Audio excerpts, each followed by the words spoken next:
you. Thank you so much, Desmond, for that kind introduction. It's a pleasure to be here today. Thank you also for Patricia for inviting me to speak here. It's a lucky coincidence that I happen to be in Singapore for the first time these few days.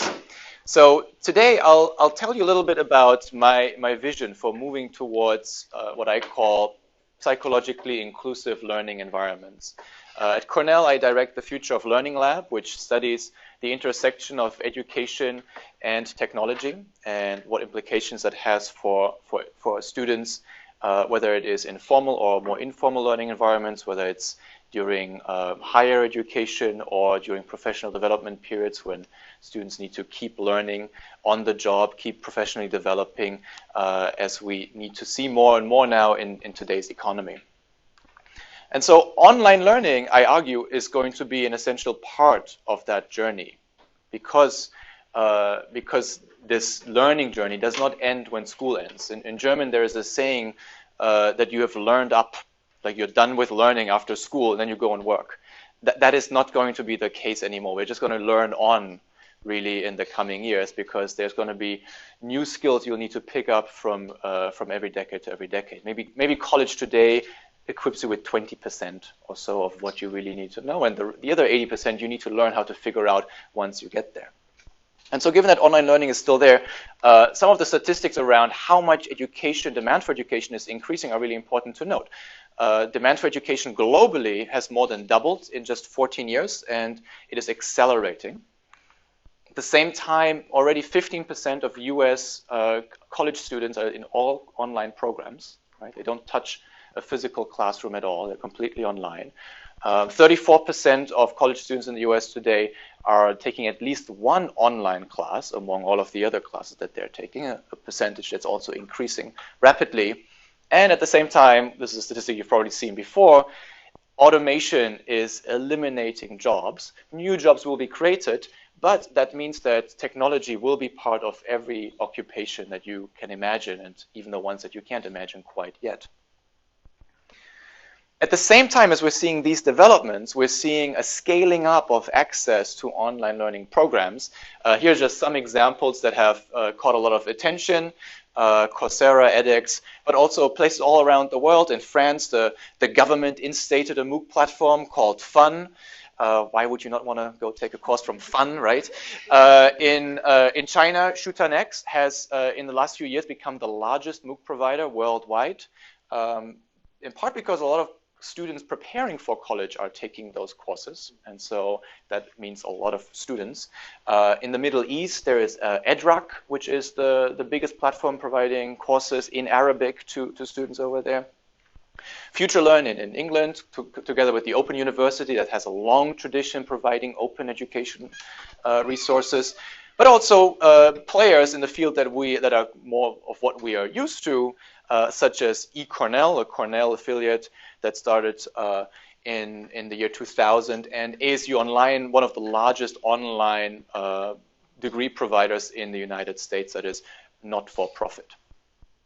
So as these are scaling up access, we are seeing a situation where it wouldn't be effective anymore to try and build physical campuses to meet the demand for education. That is what is really driving this. ASU made this calculation that they couldn't keep on building physical ASU campuses in order to meet the demand for students coming to their colleges. And so the online option is really the only way that they can keep meeting demand. President Trump helped in reducing the international demand a little bit, at least. But we foresee that is not gonna stay that way for very long, hopefully. So this is very early on in MOOC world, where people like Anand Agarwal, the CEO of edX, but also Daphne Koller, the co-founder of Coursera, declared that MOOCs are tearing down barriers. They're allowing anybody, anywhere, no matter what their background, to access high-quality education. And as you probably know, that didn't quite work out that way. In fact, there's a lot of research and a lot of pop press, even more pop press than research, unfortunately, showing that online programs are not working so well. right? So here's one article about the California community colleges talking about how they are making inequities even larger, students in online courses having even larger inequities. Here is a research study showing that in the Washington community colleges and technical colleges, students who are taking the online classes did worse, especially if they were male, younger, black, and had lower grade point averages to begin with. Here's another study from a for-profit online institution, the Rene University, showing that the students who had the lowest GPA coming in would have benefited the most taking the in-person class rather than the online class. Okay, so similar to the Washington State study. And there are many more that I could show you of those kinds. And so it raises the question of what can technology do about this gap? How can educational technology provide more equitable outcomes instead of just replicating or potentially even making worse the outcomes that we're seeing right now in the education space? And so that is the question that keeps me up at night, figuring out how we can make educational technology work better, leveraging the insights, as Desmond mentioned, from various fields, trying to bring them together to answer this question. And what I think of when I think about this question is that it is really a quest for building more psychologically inclusive learning environments. And I mean that very broadly, and I'll define it more as we go along through this talk. But it really means that it's an environment where, independent of what you come into the environment with, you can be successful. You can reach your potential in the environment. Now, I'm going to show you a number of studies, and I invite you to interrupt me and ask any questions. Right? It's perfectly fine to do, and I'm happy to answer those questions, especially because you might forget some as we go through. And I don't have to go through all of the slides. That's perfectly fine. I know the economists in the room will certainly not hold back from interrupting anyway, but for everybody else, I want to state it. All right. One place we can start when looking at educational equities is a global perspective. This is a map of education levels, years of education around the world, and we see that there is a large extent of global inequality in how much education people get around the world. As you saw before, people thought MOOCs would in some way fix this, because now suddenly everybody can click and have access to a course. This was sort of the idea here, that access creates student success. But access is not all we need, right? Access does not only lead to success. What we need, I would argue, is a psychologically inclusive learning environment. And I will show you an example of that. Here, we look at 55 massive open online courses that were offered by Stanford over a period of several years. We look at the students who took those courses, the country that they enrolled from, the Human Development Index of that country, which is created by the United Nations, an index of the educational, health, and economic indicators of that country's standing, against the completion rate of students in that country. Right? And what we see is a very clear trend that students in more developed countries tend to complete at higher rates. Now, you might say, that's not so surprising, because countries that are less developed also have worse internet connections, they have more language barriers, they have a number of practical challenges that could that could lead to this kind of pattern. And that is very true. However, we also see evidence based on surveying students that students coming from less developed countries feel like they are less welcome in those courses. They feel something we call social identity threat. They feel that their abilities might be seen through a lens that sees them in terms of the stereotypes about the country that they're joining from. Right? This can be amplified when the courses that they're joining are created by rich institutions from the West and show lots of ivory towers and other references to wealth that doesn't really benefit students who are already concerned about their standing in this environment. So this is the model that we're testing here, that stigma about low national development raises social identity threat, the fear of being seen in light of stereotypes about your identity, in this case, coming from a less developed country, which leads to lower performance in the course, right? Students not completing at the same high rates. And the way we test this is by using a psychological intervention. Intervention that, as I'll show you, has been developed in an in-person context in order to specifically target the concerns around social identity threat. And insofar as the intervention reduces, it improves performance, it means that we have affected this psychological mechanism. Yeah. Question? Yeah, just to clarify, performance is different from retention. I know you just referenced that, but you can also complete the course and not perform very well. So you are just looking at retention. Yeah. In this case, they are highly correlated, in the sense that performance, if that's the overall grade, you have to be above a certain level of performance in order to get a certificate. And usually you have a very bimodal distribution where you've got the folks who complete by performing highly and the folks who don't. And so, yes, within those who complete, there is some variability, but it's quite minimal. Yeah. And oftentimes, any result that holds for completion also holds for grades. Yeah. Right. So this is a study on closing the global achievement gap using WISE interventions. And in particular, we looked at two kinds of interventions. The first is the value relevance intervention, which we'll focus on more today. And the second is a social belonging intervention.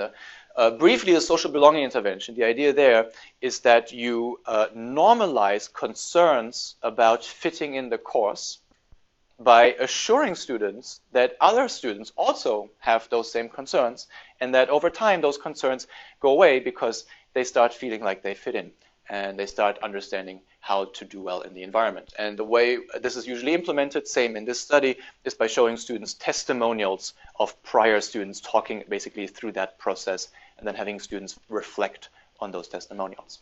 Okay? The value relevance intervention, which I'll show you what it looked like in particular, ask students to reflect on how taking this course, how completing this course, reflects their most important values. And that can be values like family and friends, religious values, values of lifelong learning, values of curiosity, any such values, connecting how completing the course reinforces and reflects those values. So we tried this in 2 MOOCs in this study, in total 3,500 students. We randomly assigned them to either the social belonging intervention, the value relevance intervention, or a control condition in which they got study skills. Study skills turn out to be a really great control because students feel like they're very useful, but they don't do anything. And so that's what we chose here. This was... I'll show you an example of what exactly it is in a second, and then let me know if it's still unclear.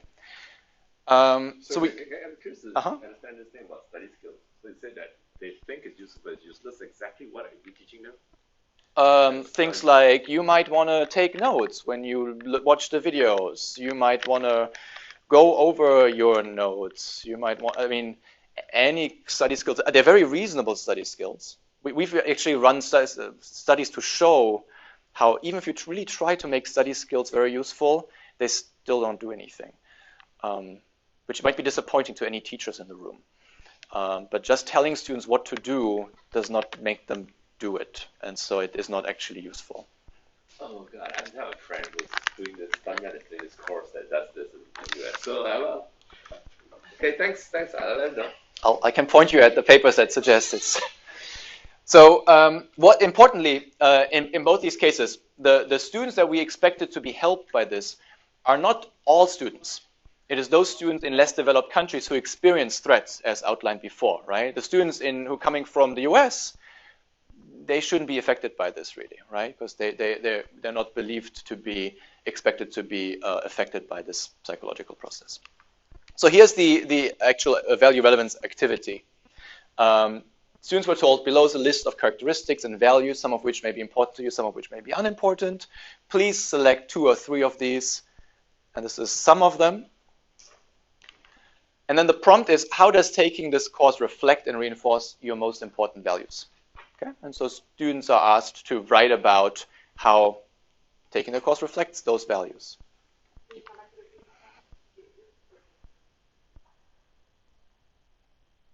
All right. Can you give an example, like how can taking use towards my plan? So here's an example. I need this course mostly for changing my career, which will help me spend more time with family. That's something somebody wrote. Okay. So the nice thing about this is that instead of focusing just on the utility of the course directly, you are asked to connect it to something larger, something that is more important to you, something that is that you really value. And that can be especially motivating in this context, right? And that can help you overcome some of the challenges, some of the concerns that are otherwise in the room and might lead you to drop out. That's the idea here. So here's the study design. Students enrolled in the course. Some of them opened a pre-course survey that was optional. They went through a few questions to report about their experience and their intention. Once they got up to a certain point in the survey, they were randomized into one of these conditions, and then we observed them in the course. Okay. And so here's a very fundamental question. Yeah. Why don't you just have instead of introducing study skills, why don't you just have nothing there? I mean, so you're claiming again, not nothing per se, but you're claiming that study skills makes no difference. But potentially, wouldn't you just do nothing and then you'd be sure that nothing did anything? So right. Why bother? Yeah. Psychologists do not like default nothing controls, because they can be fundamentally different in how they are perceived by the student. Right. So if you give me study skills, I'm going through some kind of similar experience where you're telling me something, I feel good about it, I write about it, so I go through the same motions without what psychologists would argue is the active ingredient that these interventions do provide, right? And so in studies that try to have really clean control, they tend to insert some activity that is placebo, right? Just like you give a placebo pill in medical trials rather than nothing at all, you want to do this kind of thing. Having said that, though, in the big scale-up study I'm going to talk about, we do have a nothing control. Yeah. But that's the rationale. Yeah. All right, so here's what we see in the first course, which is that in the control condition, we see the expected global gap in how far students got in the course. And in the intervention conditions, we see students in less developed countries, persistence being raised to the level of what it is in more developed countries. Okay, so we thought that was very good, probably better than we would have expected. And so we replicated it. Here's the second course. Very different course. First one was on organizational behavior. Second one was on actually, the first one was on computer science. This one was on public policy. First one was at Stanford. Second one was at Harvard. They're very different courses. And so we see the same pattern here. And we even see it in terms of completion rates. So much so that the effect on completion rate is just astronomical here, and even reversing the gap, while also having a small reduction in the completion rate of people in more developed countries in that condition. That has been observed a number of times for intervention studies like this.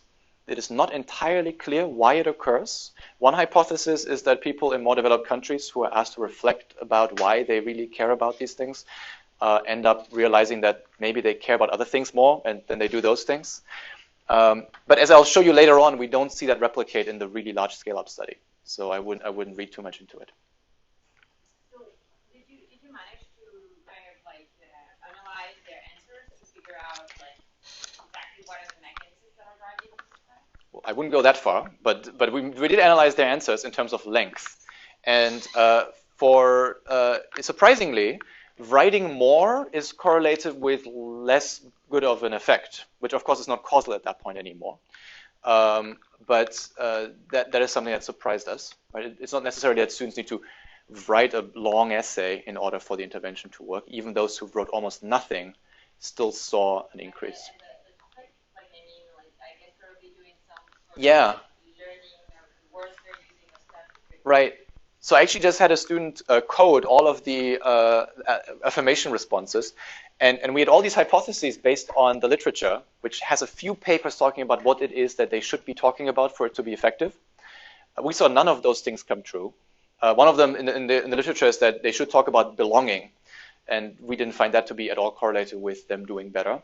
The one thing we found that was really robust, though, was students talking about the future so talking in the future tense, being really bad.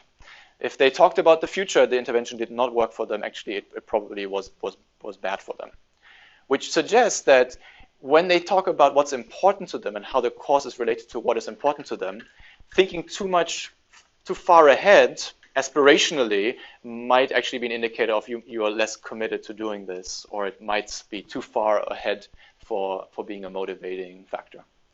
That's as far as we've gotten on that yet. But yeah, that's the one thing we found after coding a lot of different things.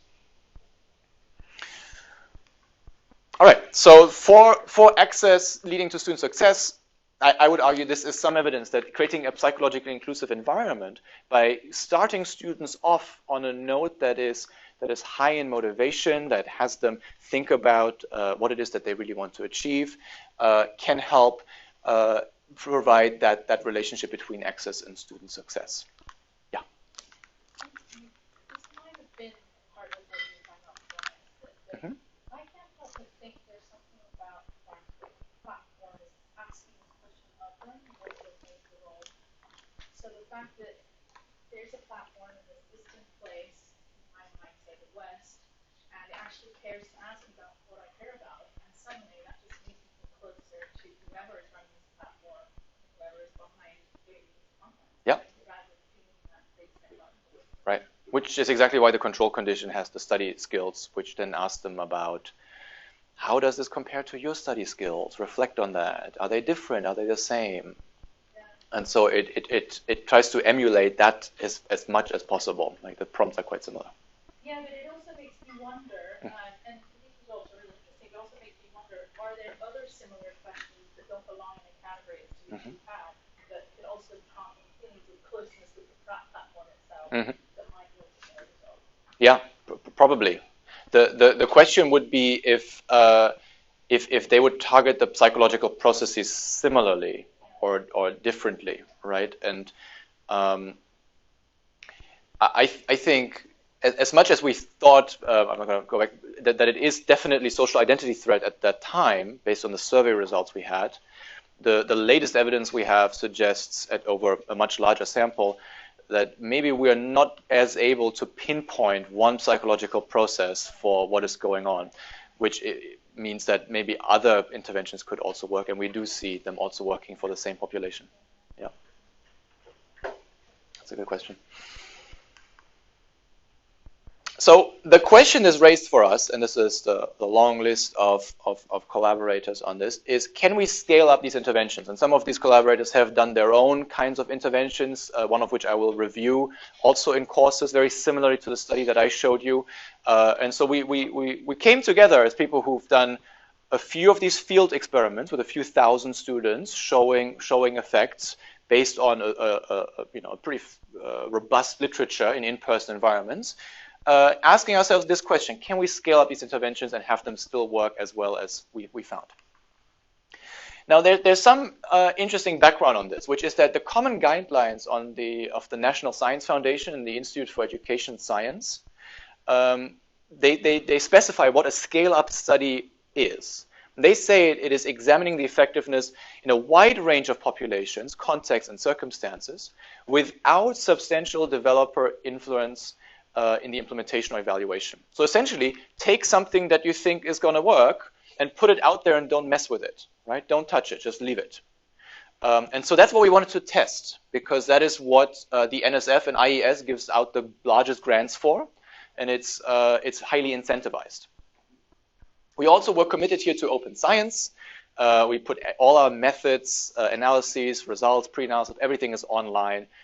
In meticulous detail, probably so much detail that nobody's ever going to read through it all, but it's there. And we asked two research questions. One is, to what extent will the original medium to large, in some cases very large, effect sizes replicate at scale, and for the same groups that we saw them? And what new insights can we glean about when the interventions work? And so these are the interventions that we tested. On the one side, we've got the WISE interventions, which are the social psychological interventions. And that's just the value relevance intervention that I told you about. On the other side, we've got self-regulation interventions. Okay? The most prominent one is the long-term plan making intervention, which I'll show you in just a second what that looks like. There's a short version of this, which I'll explain then. There is two other interventions which we added later. The mental contrasting with implementation intentions intervention is also a kind of plan-making intervention that has been tested many times in various contexts, from healthcare to academics, and that we also showed can work in MOOCs in the same environment. And finally, the social accountability intervention, which we suggested but never tested before, as an alternative to this intervention, because we found that this one only tended to work in contexts that are individualistic, so Western countries, where this intervention strategy was developed, right, which turned out to only work in Western countries when we tested it. Didn't work in more Eastern countries.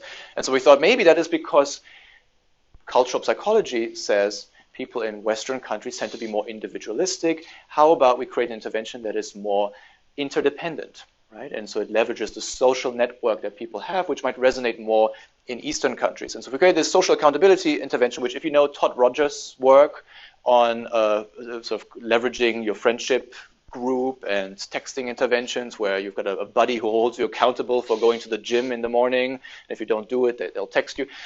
It's sort of similar to this, where we ask people to ask you, who are 3 people who are going to hold you accountable? What are you going to tell them? What are they going to do? And so it was a planning intervention, but in a social way. Okay, maybe like a social regulation intervention, you might say. So here is the, yeah. That actually works. The social intervention works. The social intervention works? Okay. Executed is very simple. I have a TA. Right. I tell the TAs that I don't care what I have to do.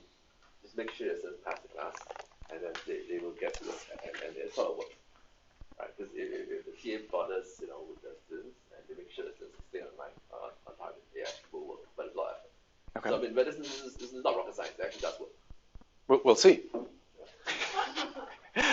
Oh, I got the work. You're not taking away too much here from the results. So those are the interventions. Here, let me just briefly review the evidence on the plan-making intervention, because those two that are bolded are the ones that we tested the entire way through for the entire study, which took 2.5 years. So supporting self-regulation with plan-making intervention. This is work that my colleagues Mike Yeomans and Justin Reich have done. They really leveraged the same paradigm as Katie Milkman and Todd Rogers and others have used in order to get people to vote, to get people to get vaccinations, to get people to go to the gym, all of those things, which is plan-making, right? Plan ahead for when you're going to do what. They did that at the beginning of 3 MOOCs. 2,000 people, very same setup as what I told you about before. Beginning the course is this little activity to plan versus no planning. In this case, it was a default control, and they expected it to improve completion rates for everybody. Right? There was no particular subgroup that they expected it to work for the most. Yeah. Just to better understand the external validity of what you do, like these 3 MOOCs are generally taken by, what is this 2,000 people population? Is it like people who are already working? Is it? Yeah, you got me there because I didn't do the study. I don't know which MOOCs they are actually, but they are across different fields. I'm sure one of them is a computer science or engineering MOOC. I'm sure one of them is a policy MOOC because it's Harvard, and then there's probably a third one that I can't think of. Oh. The average age is usually in the late 20s, early 30s, and the majority of people have a job. But if it is a topic that happens to be really introductory, it might skew more towards students, but it's mostly people who are employed. Yeah. So here's the intervention as they used it. Right? We want to know about what plans you've made to complete this course. In the space below, write down some of your plans to learn. For example, try to specify when and where you plan to spend time, what specific steps you will take to make sure you get it done, and how will you respond to obstacles that can come up. Use the boxes below. And what we find is that, what they find is that it increased course completion by 29%, which is a huge effect. Right? There's not that many things that increase course completion rates. And so this is once again in that category of almost too good to be true, but they replicated across 3 courses. So we thought this should work at scale. Okay, so that's when we get to the scale-up implementation study. So we coordinated for this across the 3 institutions, Harvard, MIT, and Stanford, to all implement the very same optional survey in all of their courses that went out. This optional survey we designed in order to have the exact same questions in it and to have the exact same interventions in them. Okay. We implemented this across 248 courses, essentially everything that went out where an instructor didn't, protest vigorously to not have it in there, which happened very rarely. All courses had these surveys in them. And in total, we showed it to a 250,000 students. Right? This is that actually saw it, not just the ones who enrolled, which was millions, but the ones who actually went to the intervention. This is how it was spread out. We have essentially 4 waves, which are like semesters. And we separate those in year 1 into year 2 because after year 1, we made a significant change to the survey and we updated the interventions.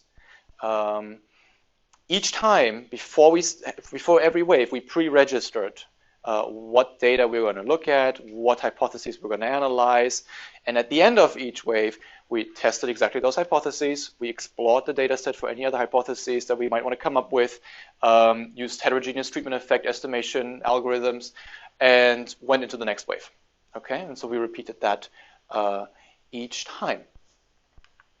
So here's the long-term plan making activity that we actually implemented across all of those 250 courses. That's what it looked like. Very similar text. It asked students to come up with reasons for what could happen that they might not meet their goal. And then we asked them to write when and where you plan to engage with the content, what specific steps, and how will you overcome your obstacles, right? Which is exactly the same as before. So that is what all of those courses had for the long-term planning. The difference for the short-term planning that I'll show you is that instead of asking them for planning for the entire course, it asks them to plan for the first week. This is the value relevance intervention, very similar to what I showed you before. Here now you see all of the important values that we showed students. And here's the exact prompt that they got. I'll give you a second to read.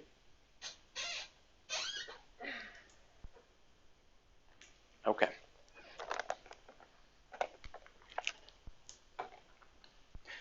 So here are the results. There's no evidence for our original medium to large scale effect sizes across all of the interventions. Okay, so what we thought at the beginning coming into this did not pan out. Planning, which they found to work for fluent English speakers, but also for everybody in that original study, did not help fluent English speakers or anybody in the sample. The value relevance intervention did not help all learners in all courses who are in low HDI countries. And the MCI did not help learners in individualistic countries as we saw before. Moreover, each time after each wave, I told you we looked at the data set, we analyzed it, we looked at effects that are have low p-values and high effect sizes, right? The things that we put the most money on if we had to bet again, and we pre-registered them for the next wave. Almost never did those turn out to be true, which is very bleak news, right? Because you are basically sampling in some population of courses and people enrolling in courses, and you look at patterns in those courses, and you're trying to predict, in the next 6 months, can I see what's going to happen? And it turns out, no. Most of the time, you can't. Now, there are some exceptions, two really important ones. The first one is that our self-regulation interventions, including social accountability, have short-term effects. Okay? So if we look at how active students are in the first 3 weeks after being exposed to the intervention, in the first year we see a significant, albeit quite small, effect of the short plans, second week of the long plans. And this effect was way larger. I'm not showing it here, but it was way larger for fluent English speakers. In the second year, we see, again, long plans, MCII, and social accountability significantly increasing activity in the first week and second week, and not so much in the third week. Okay, so we see small, short-term effects across all of those courses, somewhat more pronounced for some subgroups, but even in year 2, pretty significant for the short term. Okay. Say again? Is once at the beginning. So, why is that? Because we know in the research about recent effects. So is there a reason why the cost is not there? Because I just showed you that in 3 courses, it increased completion rates by 29% after being just shown once. Right? So the idea was to implement exactly what we had before at scale, which we saw to work quite effectively across 3 courses. Now, the research on planning is almost never a long-term outcome, right? You do planning and you go vote, done. You go planning, you get your immunization, done, right? It was novel at the time when we found that these planning interventions would increase outcomes 10 weeks later after making a plan just once, right? And we saw this across the 3 courses I just showed you and 2 courses in a study that we ran on MCII. And so, based on that, we had confidence that it seems like in these courses, plan making is really effective for helping students figure out how to fit in this course into their otherwise busy lives, right? And that's why we didn't repeat it. It's not clear whether repeating it would make it more effective or not. Yeah. Because you also talked about the rate. Mm-hmm.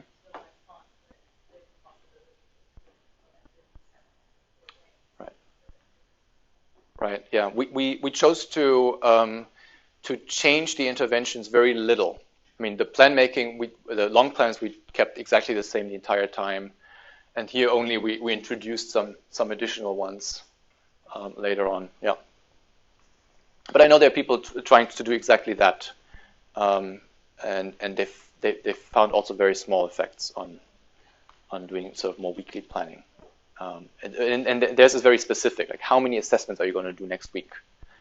All, some, that kind of level of planning. Yeah.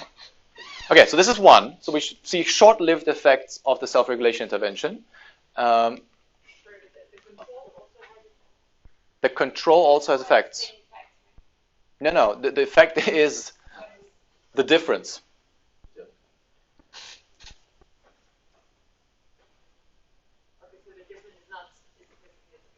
It is for control to short plans. It is.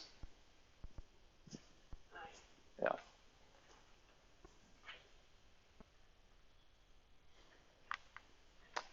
Now the second is, I told you that the value relevance intervention did not increase course completion in all courses for students in less developed countries. However, what we figured out after the first wave is that not all courses have a global achievement gap.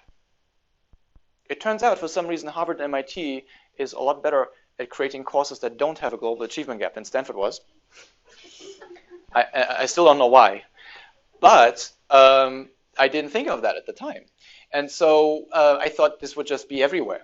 But it turns out it isn't. And so if we look at particularly courses that do have a global achievement gap, meaning where students in more developed countries earn significantly higher have significantly higher completion rates than students in less developed countries, as you can see from the 2 bars in the control condition, then this intervention actually does increase completion rates in less developed countries.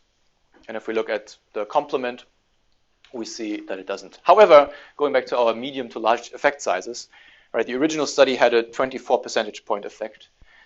And we're here looking at 3.5 to 2.7 percentage point effects, right? So an order of magnitude smaller. Now, what this shows is that it's really context dependent when these interventions are going to work and not work. Okay?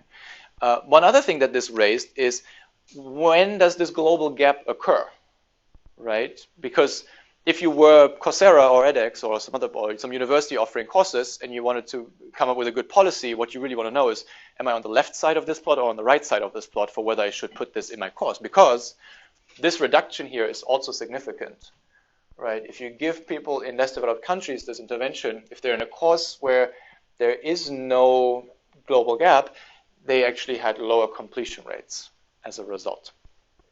Okay. So when does this gap occur?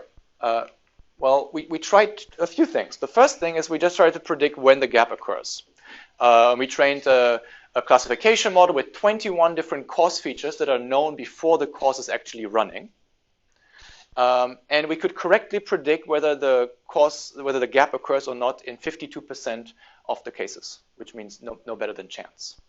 So we didn't do so well. It turns out you're also really bad at predicting the completion rate in advance itself, right? And so if you're bad at predicting the completion rate, you may also not be so good at predicting the difference in completion rates between two groups. The second thing we then tried is we went all in on AI. Question about the first thing? Yeah. We included everything we could reasonably get in a reasonable amount of time, which is 21 features after all. So it is what kind of courses it is. Is the instructor male, female, perceived race? What's the course topic? How long is the course? Is it a self-paced course or a lot of different things that we could find on the. Importantly, it's things that you could find on the website that a student would see as they are entering the course, which is sort of arguably most important. We also looked at student characteristics in the course because many courses you can enroll in before it opens. And so we thought that is a fair thing to add in that we know before the course starts. And so we could look at those students who had already enrolled. What is the gender ratio? What's the ratio between low and high HDI? Is there any feature you're thinking of in particular? The type of teaching? The teaching method. Oh, they're pretty constant in these courses, I would say. They're video-based with multiple choice assessments for the most part. So the assessments are all MCQs, that's one important stuff. Some of them are project. There's a little bit of variation, but it's not as much as you would see in a college environment. That was not something we included, yeah. It wouldn't have had much variation, yeah. So let's ask a quick question to comment. So is China considered more developed or less developed? It crossed, I found this out because I was recently presenting this in China, and it crossed the line recently for what the United Nations, where the United Nations draws the line between less and more. Okay, so can I make a comment? I think this division is actually wrong. Mm-hmm. Because, as you know, in America, there are two Americas. And frankly, in China, for example, there are actually two Chinas. So the trouble is with today's world is that I think this kind of classification of country by this status is actually wrong. Because actually many countries today are very, there's not inequality. So studies in China are really more advanced than many of the cities in America. Mm-hmm. And similarly, in America, you have these poor areas. So actually, at some level, I'm not sure it's easy to do from the data, but I'm not confident. I have some questions about the way you classify that, because honestly, there is a real reality whereby the world is very different, and I don't think it's easy to classify countries by any of this. Yeah. No, classifying countries by any characteristic is always difficult. The thing that matters here is how people feel about their country, and how people feel about their country's standing in an environment, right? And if people from China feel like Stanford is up there, and there's no Stanford in China, right? And they coming from China could be looked down upon because of how people in the West think about China, then that is all it takes in order to trigger the kinds of psychological processes that would be responsible here. Yeah, but the gap could be due to the fact that some have Wi-Fi and PC and some don't have, right? But then you wouldn't have seen this, right? We didn't fix the Wi-Fi by telling them to reflect about their values. We didn't teach them English by telling them to reflect about their values. Right? That's all we did. Right. Yeah. What I'm saying is this, right? The data itself may not be polluted in the sense that in your black you have some guys that are who have poor areas. Mm-hmm. In actually the so-called lower lesser countries, there are actually people who are living in cities and very modern. Yeah. And I have no problems with so I'm just saying that the intervention in this case did not actually, kind of group people in as, you want to group them in kind of groups that are a little bit more, SES, for example, that was qualified for each participant. So I totally understand what you mean, but it really depends. It depends on what you think the issue is, right? If it is a national level issue, what matters is how you think about the nation, how you think others think about your nation, right? If it is about an individual level thing, then it matters what, right? Sorry to interrupt, Uh-huh. but the way you are then parsing out results is by categorizing people in the end, whether they are from more or less developed countries. Correct. Right? So if you created these categories, it's just saying that within, yes, you see an effect, but perhaps your effect size would be even larger. all right, or smaller. If you were to then have each participant who's going in the course just fill out a simple SES multiple choice, where you fall, perhaps as a way of clearing up some of that noise. We've not seen that in our surveys. So when we ask people on the subjective SES scale, which is not ideal, but it's one that you can actually do across 270 countries, how that predicts how well students do, it is not a strong predictor of how well they do. Which doesn't say that this doesn't work. I said rather than having more or less developed countries, you could have also had a second category within those to be lower SES or however you want to get low. I mean, usually it's low or high SES. But unless it is a predictor, you wouldn't see the original pattern that we're trying to close. Yeah. Right. Maybe the gap that you're looking at is the wrong one. I was just wondering, what exactly, you seem to be convinced that it's the country effect, but why? Because all your intervention is about thinking about themselves, right? And it seems to me that very rich Indians may be very different from poor Black Americans, right? I guess that's what we're talking about. Right. Is this gap really like a social gap, or is it just We believe that based on the responses that we've had on surveys, right? We asked people how they feel about, before we even did the original study that led us to put these kinds of interventions in there, was about, how do you feel in these courses? Do you feel social identity threat based on your nation? And people responded in less developed countries that they would feel more stigma, they would feel more threatened because of coming from a less developed country into this course. And so that is what motivated this distinction, and that is what motivated this focus. Maybe one way to tackle this question would be to look at whether you find effects between Black and whites in the US.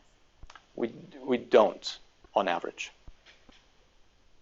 Yeah. So we've looked at all the other categories within the US. It's much harder outside of the US because the categories are different. Yeah. So really, it's just between more and less developed. That's the one that seems most. This is by far the biggest gap. Yeah. It's a bit surprising in some ways, I think, because there's so much variation. I agree. Yeah. Yeah. Quick question. Sure. I think this is great and really interesting. One thing I've been wondering about, though, is how to interpret these course completion rates, especially, so I'm a social psychologist, done stuff in the academic setting, and I'm trying to apply my, whether it's retention rate, academic performance, that lens just doesn't seem like we can interpret this the same way as getting a grade in a college course. Can we? I mean, I guess that's my question is, especially with that as a comparison point, like compared to the regular academic achievement. I mean, it's less than 15% for course completion. If this were a college course, it'd get higher. How should we interpret this course completion rate? So I think of it as academic goal pursuit, right? It's an academic goal to finish this course. The caveat is that people come to these courses for very different reasons, right? And the reasons they come to them for is highly predictive of how likely they are to complete, right? And so that is, in all of our analyses, that is a covariate that explains a ton of variance of what is going on, right? It happens to not really moderate the effects of interventions much, right? Because there are people who don't think they want to complete this course, then start the course and go like, well, this is the best thing ever. And then they go on and complete the course, right? I would, so that's one caveat. The other is that in all of the samples that I've shown you, you've got students who went and took the survey, right? You don't have all the people who enrolled. Among all the people who enroll, you've got a lot of people who just sample, want to check out what it's like to see a professor from that university. You don't really get those as much in these surveys because they tend to not be motivated to take the surveys. They did back in the very early days, not so much anymore. And so by subsetting on those folks in the way the study is designed, you already get a sample of somewhat more committed students, right? Around half to 70% say they want to complete the course. People are very optimistic. The other thing I would contrast this to is community college courses, where in community colleges you see completion rates of around 30%, right? And that's also not that high. But there are arguments around, whether that is a good or a bad thing necessarily in terms of the financial burden and where it actually leads people. And so we're not completely off the mark. As soon as you have people pay for courses, which is not the case in any of these here, completion rates go way up to levels that are more around the 40% mark, even with sort of very small amounts of pay. Right. So the idea really is that it is very easy to drop out of these courses. The barrier is very low because the barrier to entry is really low. And if we can get students to be more committed and more motivated to complete in that kind of environment where it's very easy to drop out because of all the other things going on, we can also get them to be more committed if there's more skin in the game. Is the extension that we're hoping to see, right? And so we're starting to implement similar interventions, and not just we, others are also in online university settings where the courses do contribute to a degree program at the end of the day. Yeah. So really, if I understand what you're saying correctly, it means that your sample set here is safety bias, right? Because these are people who actually bothered to complete your survey. At least gotten to the place where we randomize. Right. So, and what fraction of that number is of the total? 10%. 10%. 10 to 20%. And that also means that these are likely the more committed people who like Correct. To finish. So it means that the overall rate is much worse than this. Correct. Okay. Sorry, just understanding. Okay. Yeah. All right. So I told you that we are really bad at predicting whether or not we're on the left or the right side. The second piece of this is that we wanted to throw AI at the problem and use all of the data from year one, which is the larger chunk of the data set, learn all of the relationships that we can from when the interventions were effective and for whom, using a really large set of predictors. We didn't hold anything back at that point. Do policy optimization over the entire space of policies, the state-of-the-art stuff really, and then predict how well we could do given that policy in year two, right, if we implemented it. We focus here on just the three interventions: control is not intervention, the control condition, the VRI, and the planning, which were consistently used across the 2 years. And so as you can see, if we just gave everybody control, we would have had 12.86% completion in year two. If we randomly give people either nothing, the VRI, or the plans, we get 13.04. And if we use our optimized policy, we just get 13.21. Now the standard errors are really conservative on this. They're clustered on courses, and we're not using course fixed effects in here. Which, if you throw in the course fixed effects, the reason why I don't have them in here is because then you have to have a baseline course, and it happens that the baseline course, that's the largest course in the sample, has one of the highest completion rates in the entire sample, and so this number goes up to 40-something, which looks weird compared to all the other plots. But if you do that, the standard errors become 2 orders of magnitude smaller, and so the difference between all control and random actually becomes significant, which is good. But the difference between those two still isn't significant, right? So even if you learn from year one about the optimal policy, we still don't do much better in year two. Now, you might say, well, lots of things have changed between year 1 and year 2, and that's true. The model we use does not account for the covariate shifts that are occurring, right? It assumes stationarity. And so the thing that we're right now testing, but right now it doesn't seem like it's doing much better either, is if we predict within each year, wave 1 to wave 2, wave 3 to wave 4, where the survey stayed the same, the intervention stayed the same, we can actually look at everything that we can potentially test. But again, it doesn't look like using the state-of-the-art optimization and all of the data that's available allows us to better choose the interventions. So that has a few implications of this study. First of all, it tells us something new about our understanding of generalizability and the limitations of these kinds of interventions, right? I mean, we tested some of the interventions that have a large body of literature behind them in a new environment, but one where we've seen them work before. And find that their effects are very limited. Second, the promise of the state-of-the-art of AI in delivering the right intervention at the right time to the right people, at least in this context, seems a little too optimistic, right? We brought experts in reinforcement learning on the team in order to really try and get this right, and even then, with the latest and best state-of-the-art policy optimization, we weren't able to get it right. Okay. That might be different in a different environment where you're providing interventions on an ongoing basis in a dynamic way, perhaps. But at least in this context, it didn't really improve outcomes. And so what I would argue based on that is that we should rethink the current paradigm for intervention studies. Right now, the NSF and the IES and other funding bodies think of it this way. We give you money for doing some lab studies, and then we give you money for doing a few field trials. Right? And then we want you to see it scaled up without changing anything, right? That is the current funding model. And these studies get the most money. But instead, it seems like based on these results, what we really should be doing is doing a context-sensitive intervention paradigm, right? Where we either engage in researcher-practitioner partnerships, where the researcher works with practitioners in the space and tries to figure out what really the contextual factors are in that space that matter, or we do a much better job in figuring out the contextual variables to measure so that we can then learn policies that are more sensitive to the context in which the interventions are being delivered. Okay. Questions? Yeah. It's not a question, but it's an agreement that basically also this is the, I have the same issue with replication, that most people in the field are talking about exact replication, direct replication. Whereas maybe we should be thinking about conceptual replication, which is kind of exactly what you're moving towards. Yeah.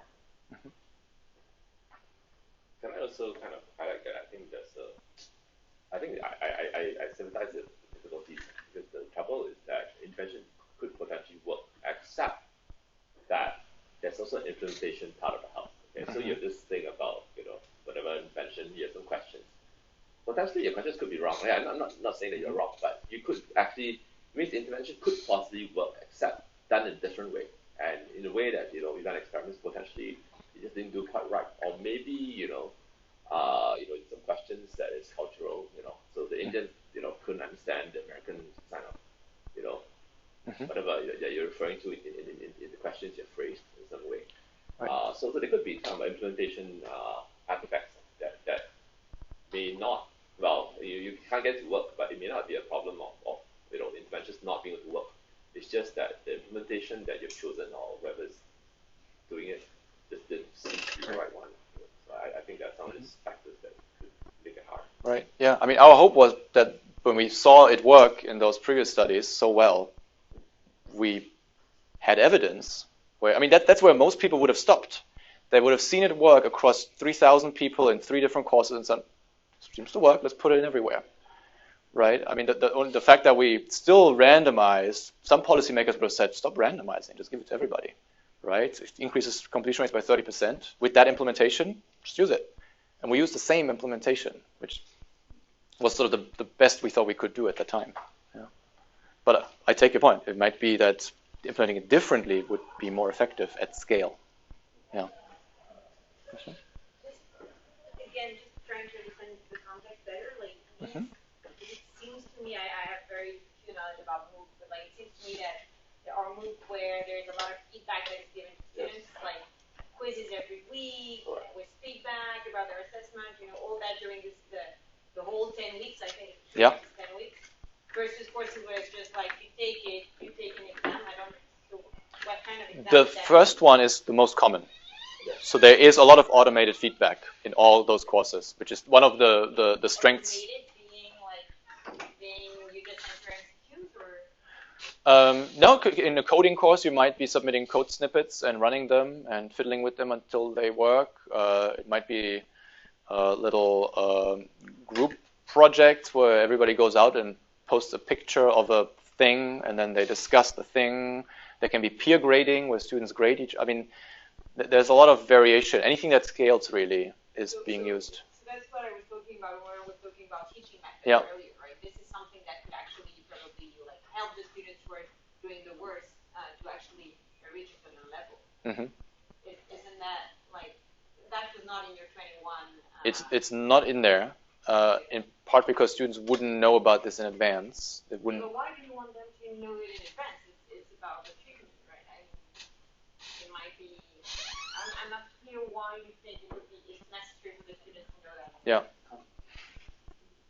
I think you're right. It doesn't. They don't need to know in advance. The completion gap can still be there if it's in the course. Yeah.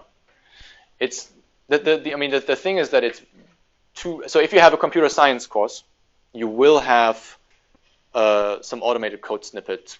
They're highly correlated with the topics, and so even programming, it's like they're going to run it, but if they forgot a comma on line 15, they're just going to tell them the code does not work, and that's it, right? Not necessarily. It depends. But I think this is what you're saying is basically exactly this point, right? It was very hard for us.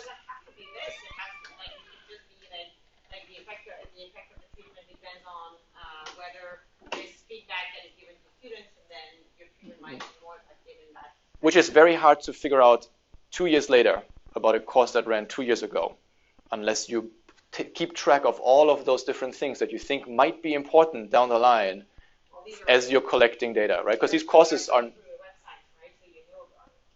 yet the courses are not available anymore, and so we can't actually get into them anymore. And so whenever you're collecting data over 2.5 years of something that's a digital artifact, you can't be sure that it'll still be there. So this is sort of what this point gets to. We need to measure those kinds of things as we measure all the other individual features, because we may not be able to go back and find them anymore, which was the case here. Yeah, Patricia? Yeah, so it seems like the ideal that we can measure everything, right? Both structural and psychological that might be relevant at all. But it also sounds nuts, like impossible.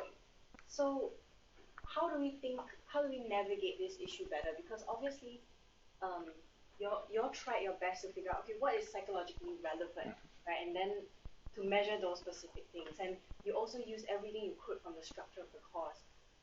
What can we do going forward when we think about measuring meso-level features? Mm-hmm. Yeah. I think asking all the stakeholders involved is a good idea.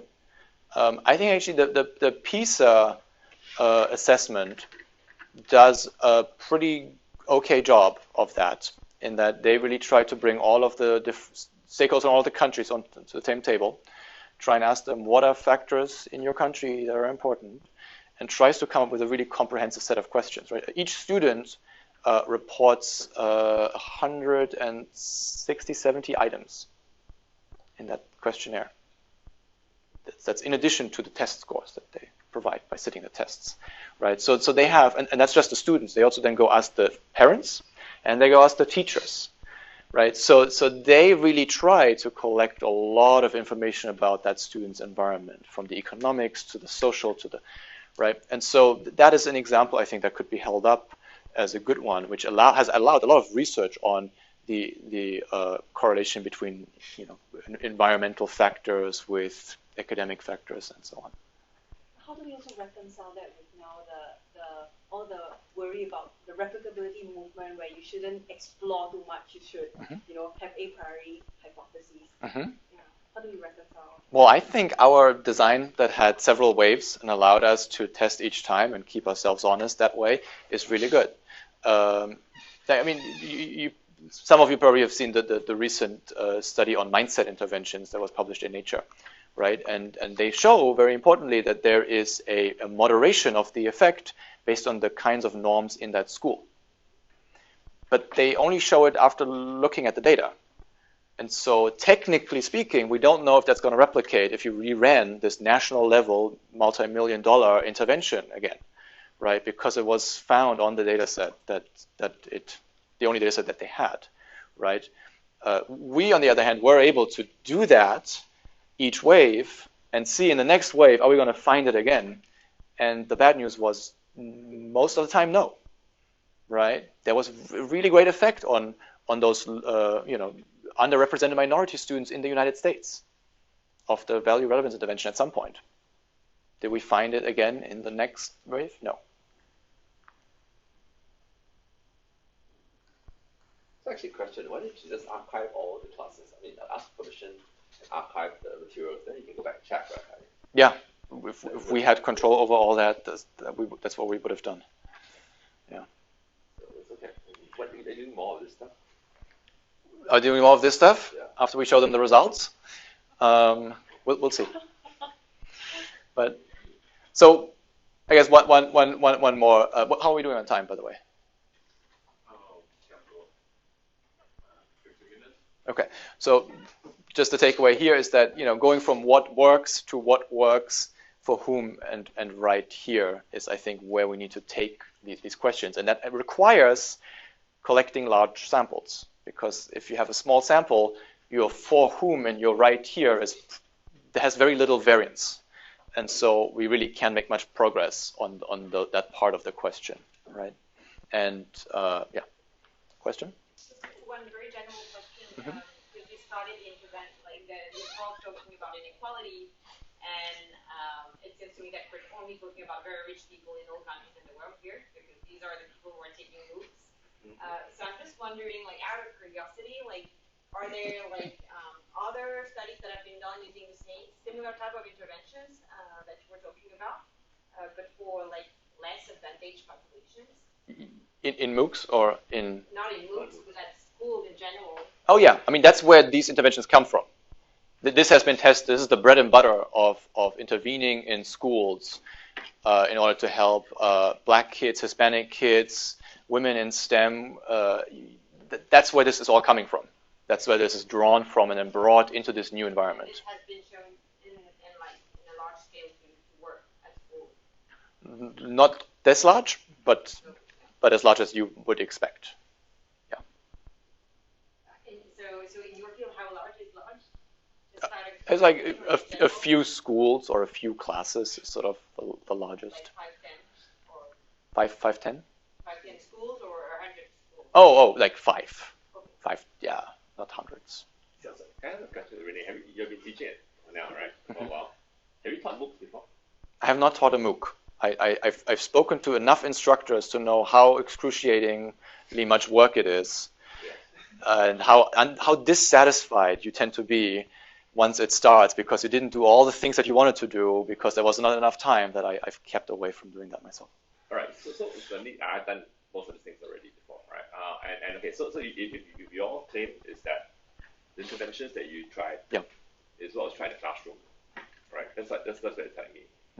My experience is that I've been here. I'm quite old actually, so I've been here a long time. I've done classrooms. I've done this thing. Holding up very well though. Thank you.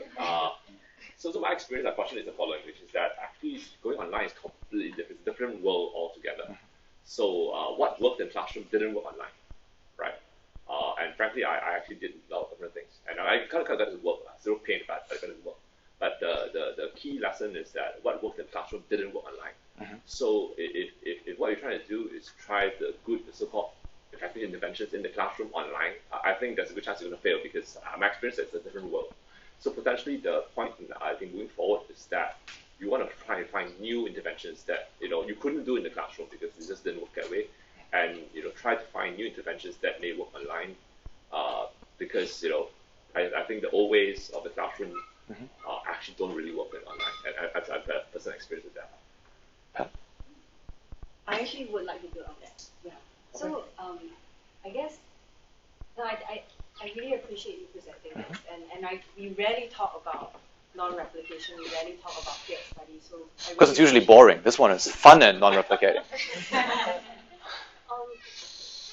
I think what you just said begs the question for us as psychologists to reconsider our assumptions of the psychological process and the context behind it, right? The motivations and the goals of the learner.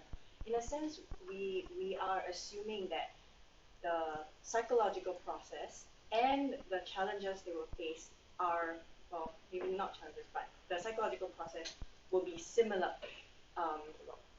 to that in other contexts.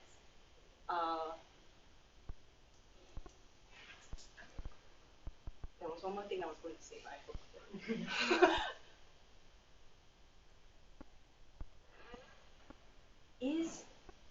So you've had some results with the smaller studies suggesting that, hey, you know what, this might be the case. And then with the larger study, actually maybe not, or maybe it's more heterogeneous than we think, or maybe we haven't quite, or maybe the process is the same, but we haven't quite pinpointed the problems in the right way. So I'm trying to sort of reconsider our assumptions that we're making here about process and about pinpointing the problems. Yep. Yeah. Can you sort of, I'm sure you've thought through this. Can you tell us more about how you think? The one thing I can say about that is that, or that's brief that I can say about this, is that I have, I used to think that we can very cleanly pinpoint the psychological process at play and then intervene upon that. And we had a pretty good idea what that was.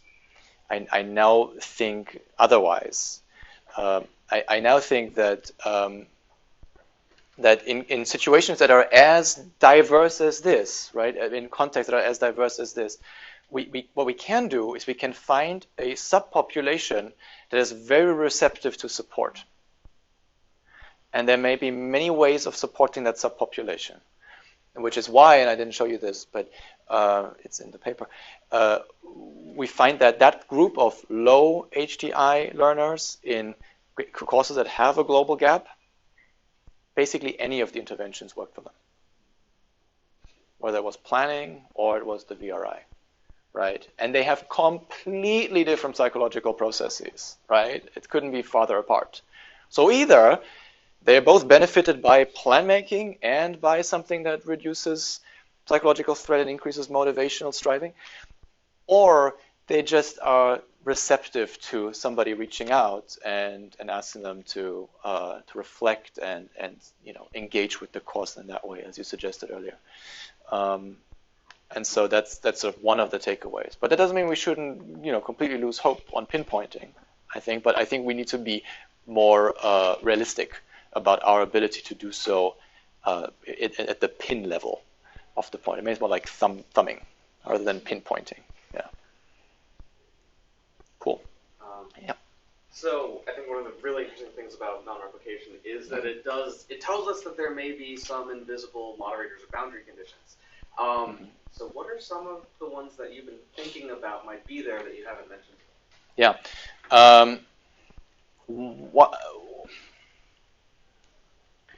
One of the things that we're trying to figure out is what gives rise to the global gap. So I truly think that the global gap being there and being a moderator here is something about students coming to this course, something that happens in the course that gives rise to that gap occurring, right? And I don't know what it is, but we're trying to get at that. And I think there's a lot of influence early on before the student even gets into the course. And so some of the things that we're looking at right now is around psychologically inclusive design and the various kinds of cues that are presented to students right as they start. This can be as simple as how they think about the course culturally as they're entering the course when they first find out about it in advertising. So we're running some Facebook ads where we're trying to target more women into an introductory STEM course by presenting sort of the typical diverse image of women, but also having a statement about the history of computer science, programming being a history of women, you can join this epic journey. This one was the only one that increased women's click-through rate on Facebook into the course. However, what we're seeing... yeah, it's... guess which one did? One of them did.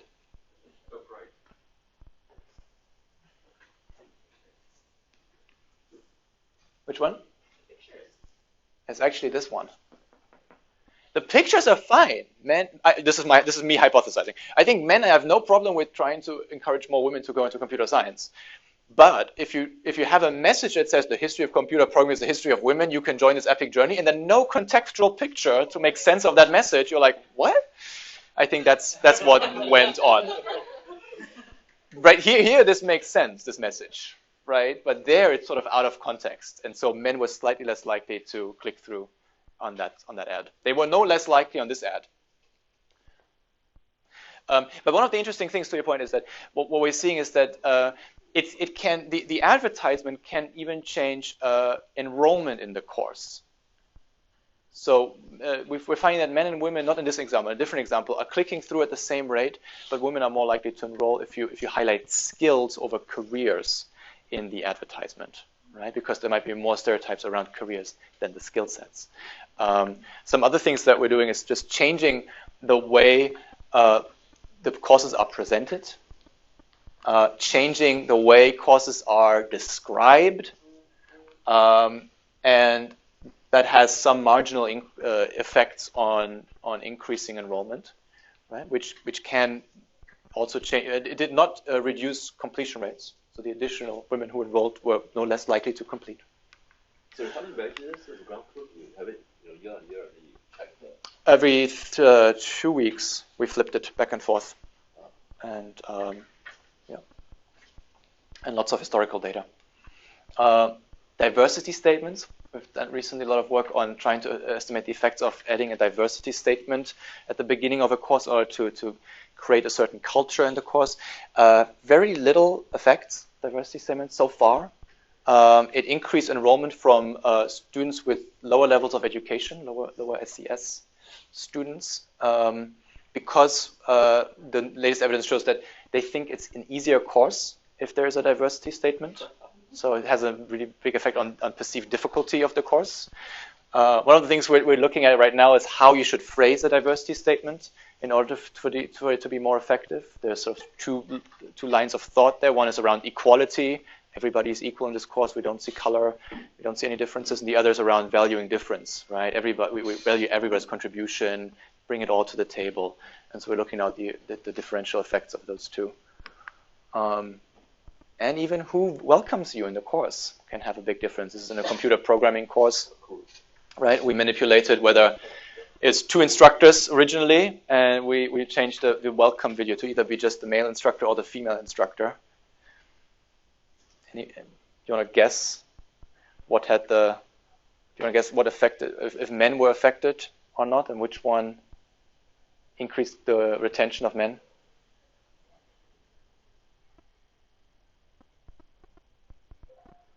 What about women?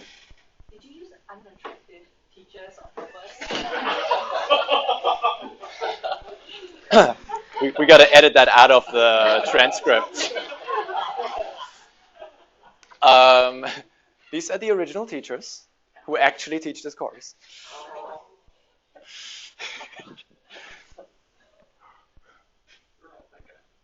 So men didn't care at all. The retention was exactly the same. Women were significantly less likely to continue right after seeing that video if they saw the female instructor. And that was especially among older women in the course. It's a computer programming course in C. Because of lower quality? And those stereotypes are more prevalent among older generations. That's our running hypothesis, in part because the same thing happened when we showed the peers instead of the instructors. Also, more women dropped out after being introduced getting an introduction from peers rather than the instructors. Yeah. So I guess with that, I'm happy to take more questions. But what I'm arguing here is that we have this opportunity to intervene at different points in time, and I think this is where your question really set me up very nicely, which is that there is this part which I talked about most of today, which is reducing barriers to success right at the start of the course, getting you onto a good start, and that is all okay, although we don't see that big of an effect. But where we see a very large effect, very large differences potentially, is around the decision to enter, right? Getting more underrepresented minority groups into the courses in the first place, right? Because if you look at the gender gap in STEM, for example, it is really small in MOOCs. It's not a big of a gender gap in terms of performance. But if you look at enrollment, it just mirrors and even amplifies the gap we see in in-person environments. And then we can help students self-regulate, succeed, for example, with planning prompts throughout that help them stay on track each week, as you had suggested. And so those are all places where we can make the environment more psychologically inclusive to help students succeed. So I'm happy to take any more questions, and thank you for all your great questions so far.